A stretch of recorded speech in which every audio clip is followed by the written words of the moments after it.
on Spring Television. Ours it is.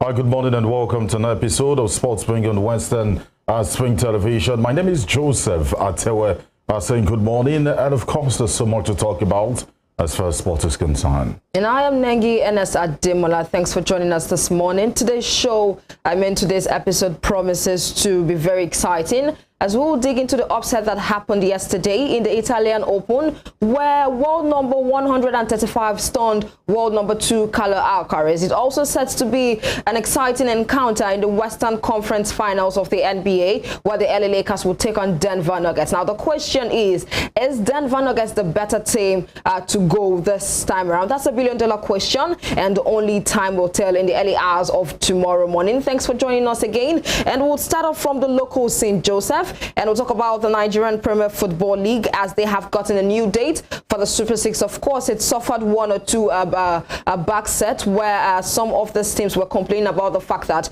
there won't be enough time for them to be able to rest. But from the Punch newspaper this morning, the Interim Management Committee has announced that the NPFL League Super 6 tourney will now hold from June 3rd to 11th in Lagos. Now, this was made known by the IMC in a statement made available to the Punch newspaper correspondent. That was on Monday. And aside from that, with each of the 6 teams playing each other, a total of 15 games will be played in 5 days, with 3 days in between the match days. Now, according to the head of operations of IMC, David Sinowumi, the review of the schedule was agreed with the Nigerian Football Federation to accommodate the league and the Federation Cup. And also, according to Owumi, he said in his words, and I quote, with Federation Cup round of 16 and quarterfinals fixtures slated for May 24th and 28th, we're reading that the Super 6 can no longer hold from the earlier date, as some of the teams that might qualify for the playoff are also possibly going to be in the Federation Cup. The IMC added that the format will declare as the champions the club with the highest points at the completion of the matches. Now, teams are expected to arrive in Lagos June 1st, while match officials will arrive the following day. And the regular season of the NPFL, which is abridged into 2 groups, will be concluded by May 21st, with the 3 top teams in each group qualifying for the playoffs. Joseph. Well, I don't know how difficult it is, managing a league, but I want to believe it is not that difficult and it's not rocket science. Like you're making us believe in the Nigeria Premier Football League. It's the same thing we talk about leadership in Nigeria. They make it look as if once you're leading or heading a state or a country, it's the most difficult job on the planet, and that's not true. We've seen things work how it's supposed to work in other countries. But I want to believe that things will only get better, because this is an interim committee that was set up after declaring that the LMC was illegal, and the IMC doing everything they can. But then the back and forth about the date, one, it destabilizes I think it comes every season. It comes with every season. And we need to put an end to it, because what it does, honestly, if you tell me there's a party on the 7th of April, for example, I'm getting ready for you, tell me it's been moved to the 17th, the ginger, that vibe is no longer there. And, these things come to the players as well, because they've spoken to experts, professionals rather, footballers, and sometimes when matches are rescheduled, it kills the morale of some of these players. So right now we had a date. It has been changed again. It takes away that. But Joseph, at the point we talked about the fact that it was quite unfair for the former dates, most especially for clubs who are in the Nigerian Premier Football League, because they do not have that time to be able to travel in terms of logistics, to be able to meet up with the dates that the IMC actually proposed. Don't they have a calendar? Exactly, that's where the problem comes from. Well, those are just mere excuses, and this is what you get every time from the Nigeria Premier Football League and the body that organizes what I call the league. Nothing professional about it. But then, just as I said, this is an interim management. Hopefully something is done, because next season we'll still sit here and talk about how matches have been rescheduled, change of date, exactly. How somebody has encroached the pitch, how somebody has been fined 2.5 million naira. These things need to end, and they need to put a stop to it. I think it's going to take a long time. Let's know when the league will start and when it will end. Anything that is being controlled by government, honestly, there's a huge problem with it. There's Look at always the educational hiccups. system. If you go to a private university, you know that you're leaving that school on a certain date. Yeah. But we go to government university, the day you will leave the school is all on God. Uncertain, Yeah. exactly. So I mean, anything handled by government, as I said earlier, it's not rocket science. Other countries, they do these things and they do it successfully. But then you have some people who want to just, destroy the hard work some certain set of people are putting in. But thank God the Legbele is saying rather that it will change that narrative. That's why I'm saying cut them some slack. Hopefully next season we won't come here and be talking about how we got in the 16th, how we are getting in the 18th, when there should be a proper calendar. Exactly. And now, just to also remind you that the NPFL Super 6 for NPFL rather is coming from June 3rd to 11th, and also for the Nigerian Women Football League, we would have that one from June 9th to 16th simultaneously. Now, let's also still stick with the NPFL right here and talk about the fact that the 2021-2022 NPFL champions, that's Rivers United, secured a place in the Nigerian Premier Football League Super 6 playoff following a 1-0 win against Sunshine Stars in their rescheduled fixture in Port Harcourt on Monday. That was yesterday. Now, Maurice Chukwu solitary winning goal 3 minutes before the half-hour mark helped Stanley Guma's side move to top spot on the Group B table. And the Pride of Rivers will now face Doma United in another rescheduled fixture on Wednesday. And also, second place Lobby Stars have also qualified for the Super 6 following Rivers United victory. But both teams have 30 points each, but Lobby Stars have inferior goal differences. So Doma United, Sunshine Stars and Abia Warriors are in contention to secure the remaining one slot in the group. So it is confirmed that in Group B, we have Lobby Stars, Rivers United definitely getting a position in the Super 6, while the likes of Doma United, Sunshine Stars and Abia Warriors are still in contention for who fills in for the very last spot. On a good day, you look at these teams that have qualified for the Continental, for the Super 6, I beg your pardon. Exactly. Whichever of them makes it the continent, we should be getting to the semi-finals, if not the finals of major competition. Yep. So, but then unfortunately, what do you get? You have them crash out at a position or stage where you wouldn't expect a Nigerian club to finish. And that's because of lack of proper preparation for these guys, which has been seen over the years. But then they've qualified. We will see them on the continent. Exactly. And one thing they enjoy, talking about administrators in this country, I must tell you, is I was watching a show on Super Sport yesterday. I think it's made in Nigeria. So, and one of the analysts was saying that they weren't expecting the under-17 to win the competition. All they wanted was get to the semi-final and get a ticket. You see, that's a problem. Exactly. It's a major problem. We did talk about this. So you have these things. You check, listen to the administrators. Just qualify for the competition. Because when you qualify, the money you get from CAF is ×2 or ×3 of the entire money used in running the whole team, the team for the whole season. I talk about domestically here. Yep. So it pays them that just qualify for the continental competition. They don't look beyond that. Someone asked me that, why is it that it's hard to see Nigerian players, nominated among the top 10 or top 5 in the world? Is because the same mentality. When poverty has hit someone and football becomes your escape route, and you probably find it difficult to eat, and you go to a club where earning say $50,000 per week. Who cares? That's more than that's like blood money. So they do not look at the long term of trying to compete for the golden boot or trying to win Ballon d'Or. They don't look at that thing. So it also rubs off on our clubs there. Exactly. I did talk about this yesterday in the sense that across all our national team, it is known, it is very obvious and glaring that we have a target, and once we meet that target, the rest of the matches are like nonsense to our faces. We do not even bother about that because we've been able to hit that target. And aside from that, you talked about the mentality also, because I was trying to pitch together, bring pieces together as to why for Nigerians, once we hit the target, the rest of the match is bad history for us. Whereas the likes of for example, the under-17, whereas the likes of the Senegalese team, the Moroccans, and they hit that target and still go further. In as much as we believe that the age under-17 is an age-grade competition, but do not forget they are being selected to fill in the void, in the sense that these young lads are expected to grow to the under-20 and in future represent us. I talk about the national team, and there's this committee that's been set up to question what's the name of the coach right now, in terms of player selection. You have to submit a technical report. Yeah, we hear from some of the left flanks of the administrators that most of those players were selected because some of the coaches were allegedly bribed. But as I said, allegedly, keyword, we can't be too sure. But as we say, we hear, and that is why that committee has been set up. But then if it's true, it's quite unfortunate that this is 2023 and that's still happening. We are putting the joy of the entire country, a country that can boast of 160 and more people, a million people and more, in the hands of someone who is corrupt and who probably doesn't want the progress of Nigerian football. Because trust me, there are young stars out there. There are talents on the streets that will go to those competitions. People will don't suffer.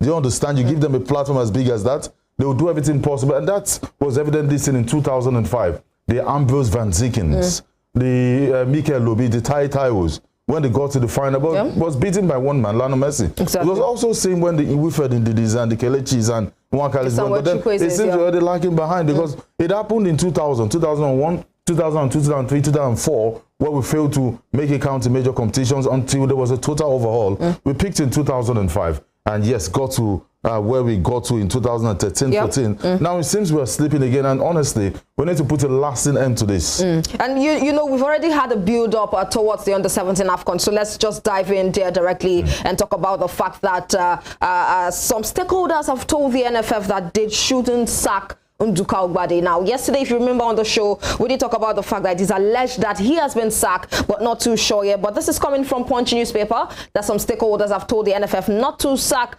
Nduka Ugbade. Now, following the Golden Eaglets' exit from the Under-17 African Cup of Nations in Algeria, some stakeholders have urged the Nigerian Football Federation not to sack the team's head coach in person of Nduka Ugbade. Now, the Eaglets lost 2-1 to Burkina Faso in the quarterfinals of the Under-17 AFCON, ending hopes of a World Cup ticket for the 5-time world champions. Now, former Super Eagles midfielder Mutiu Adekpoju said sacking Ugbade was not the best decision to take, noting rather that the coach paraded young stars that could progress into the senior teams in the future. And according to his words, he has done well. The tournament is for developmental purposes, but every football fan wants the coach to win all tournaments, and that is why the job is difficult. When you are doing something very well, everybody will praise you, but when a coach loses a match, they call for your sack. I don't think sacking him is the best decision to take. He paraded young players that have a future in the national team, just like what you rightly stated about some of these boys growing into the under-20 national team. I don't know if it was last week when I spoke about the Spanish national team and how far they went at the major competition. And I was hosted in 1999 in Nigeria. That was the Nigeria 99. I think it was the under-17 competition that had Cesc Fabregas. Those guys did not get anywhere. But then you could see that this is the future. You could see that they know how to play football. But because of that time, you know, the MRS didn't come to play. The age cheat was rampant. So imagine a 14-year-old boy is playing with a 26 or 27-year-old man. They can bully him off the ball. Exactly. And that was what we saw with the Spanish team. But then when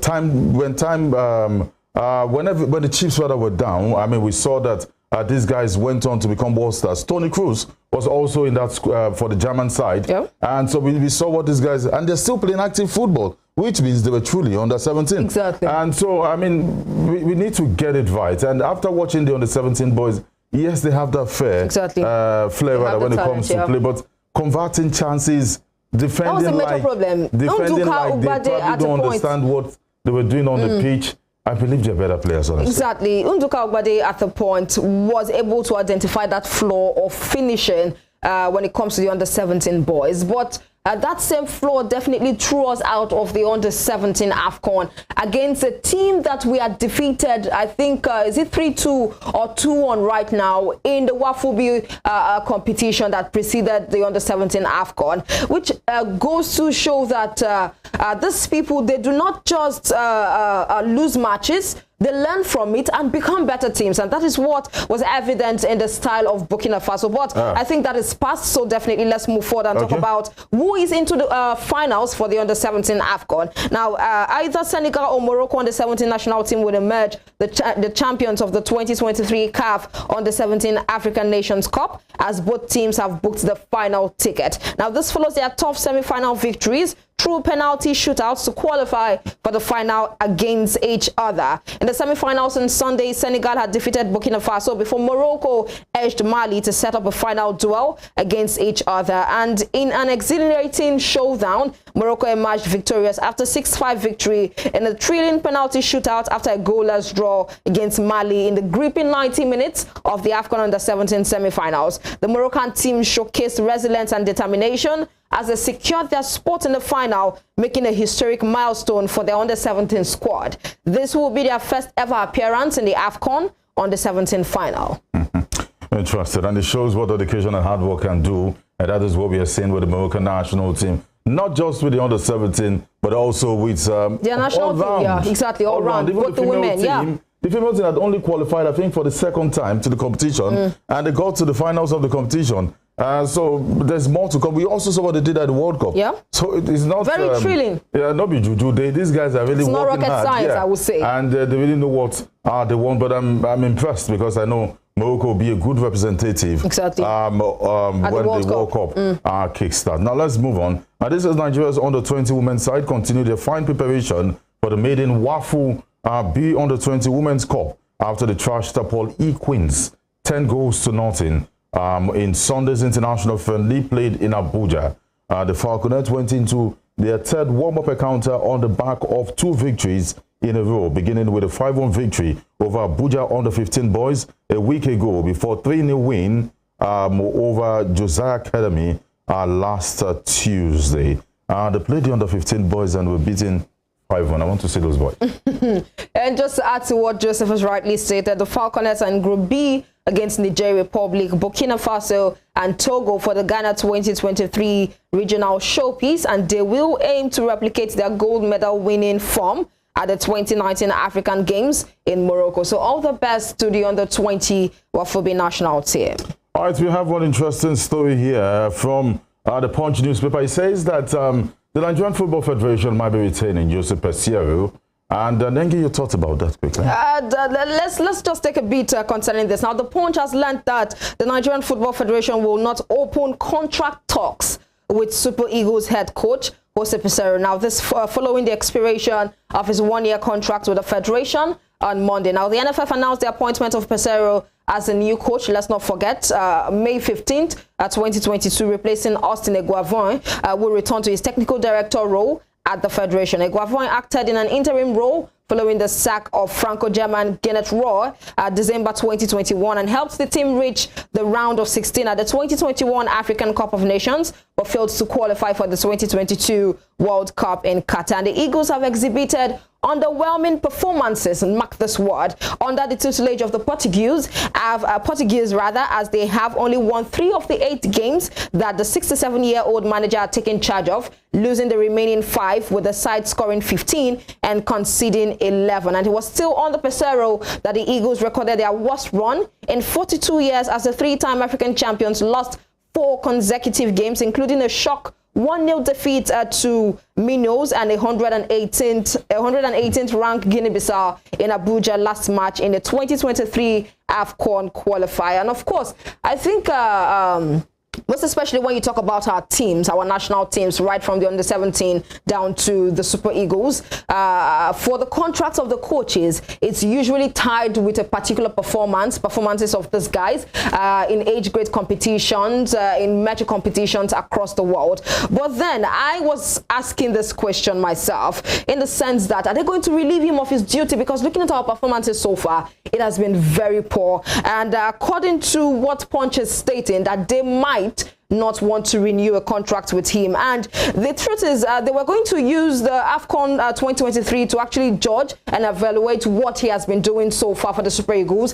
But then, fortunately, that was shifted to January 2024, if I'm not mistaken, right here. So I think there is still a bit of back and forth concerning this, because we do not know for sure if they are relieving him of the duty. But we'll follow that one closely and see how things pans out to be for Jose Pesero and the national team. Just to be sure about this, I feel like some of the best foreign coaches we've had will be Bonfrey Joe and Clement Westhoff. When these guys were reigning at some point under the tutelage of these guys, Nigeria was ranked number 5 in the world.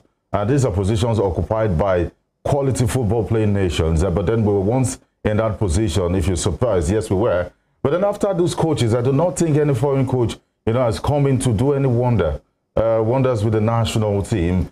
Take a look at, for example, the female team. The amount of titles we won has been won by local coaches. And you bring in a Thomas Denabi at some point, won the African Cup of Nations, nothing spectacular about the girls. Sometimes we should give our own coaches that opportunity. And it's also a major problem that you pay foreign coaches $50,000 per month. And when it comes to local coaches, they hardly get 5 million naira per month. I was speaking to Augustine Eguavon, who was a friend during my school days in Uniben, when it was probably, I think, under the coaching staff of them. They've done Bending the Shans. I think that's the name right now. And he was the coach of the Nigerian national team to Cameroon. And, you know, after training sessions, we hanged out, and his salary wasn't even up to 5 million naira, you know. And just to let you know, Joseph. And, you know, it's sad that, well, it failed, we understand, but we won the team of the group stages. Yeah. The only problem he had was not changing tactics. Exactly, that was the only major problem. And it cost us in that one. But then, honestly, what does Joseph Pesero do? It's a big slap on our face. 32 million naira monthly. What's the name of these guys? A Guinea-Bissau team will come to Nigeria. Exactly. It's a disgrace. It's a disgrace, and honestly, totally unfair to millions of Nigerians. We failed to qualify for the World Cup, which cost us market-wise. As journalists, we lost a lot of money.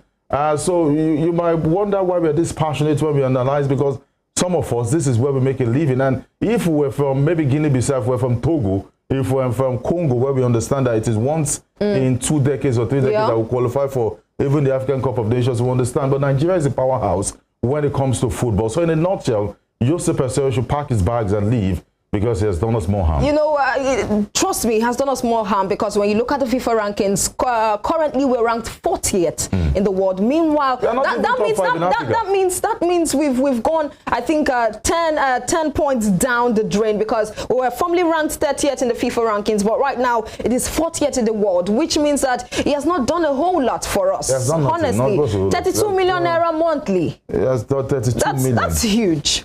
We need to go on a break here and, of course, give you highlights from some of the matches played yesterday. We understand that Georgian club sent a message to Manchester United and Newcastle that they are coming for you. And there's an article on the BBC, did William Saliba's injury cost Arsenal the title? We'll be back.